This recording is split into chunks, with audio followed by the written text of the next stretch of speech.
इस वक्त की बड़ी खबर राजधानी लखनऊ से सामने आ रही है, जहां चिकित्सा उपकरण खरीद घोटाले के मामले में हजरतगंज कोतवाली में दी गई तहरीर।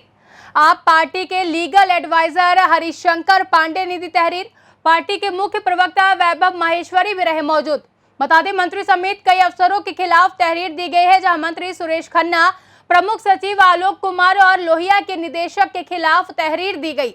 तहरीर में मेडिकल कॉलेजों के प्रिंसिपल समेत कई अधिकारियों के नाम शामिल है, जहां वेंटिलेटर और मेडिकल उपकरणों में आप पार्टी ने महाघोटाले का आरोप लगाया है। आज हम लोगों ने जो तहरीर दी है वो मेडिकल उपकरण घोटाला जो उत्तर प्रदेश सरकार के कुछ अधिकारियों और मंत्रियों ने मिलकर किया था, जिसमें लगभग 58 करोड़ 79 लाख रुपए का व्यापहरण का मामला बनता है प्रथम दृष्टया, और आपराधिक षड्यंत्र के भी सबूत लगाए गए हैं।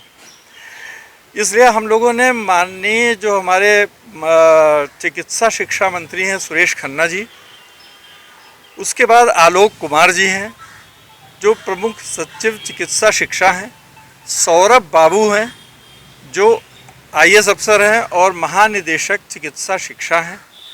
इसी के साथ साथ प्रधानाचार्य मोतीलाल नेहरू मेडिकल कॉलेज इलाहाबाद, जिसको मानक बनाने का आदेश दिया गया था, उनका नाम है, और अन्य वो प्रधानाचार्य जिन्होंने नियमों के विपरीत 17 लाख के 11 लाख के उपकरण को 22 लाख रुपए में खरीदा है।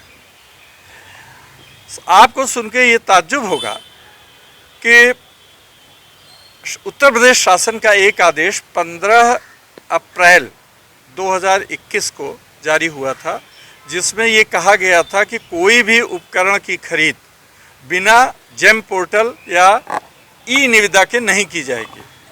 ये स्पष्ट आदेश था। तो हम किसी के विरोध में नहीं हैं, हम मात्र इतना कहना चाहते हैं कि जो आदेश आपने बनाया था, जिस आदेश के तहत आपके को कोई भी क्रय करने से पहले टेंडर आमंत्रित करना था, उस आदेश को दरकिनार करते हुए एक नया शासनादेश जारी हुआ 16/6/2021 को, जिसमें आलोक कुमार जी का हस्ताक्षर है जो IAS अफसर है और प्रमुख सचिव हैं। इन्होंने ये आदेश कर दिया कि पूर्व के आदेशों को 11 जुलाई तक शिथिल करता हूं, और इस बीच में आप जो हैं, जो भी फर्म हम बताएं और जो भी मनमाने दर हों उनके द्वारा उस पर आप क्रय कर लें। ये लिखित में है। उन्होंने इसके उदाहरण के लिए एक अहस्ताक्षरित चिट्ठी भी लगा दी, जिसे भेजा था सौरभ बाबू ने, और उसमें एक एक फर्म का नाम था और उसके द्वारा खरीदे गए उपकरण का मूल्य था।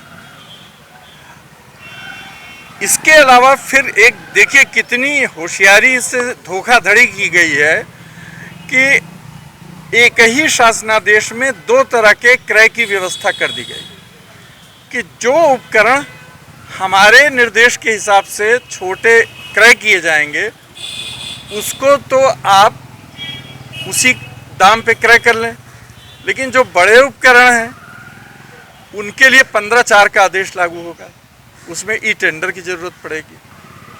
अब आप ये बताइए कि एक ही शासनादेश में दोहरी व्यवस्था लागू क्यों की गई?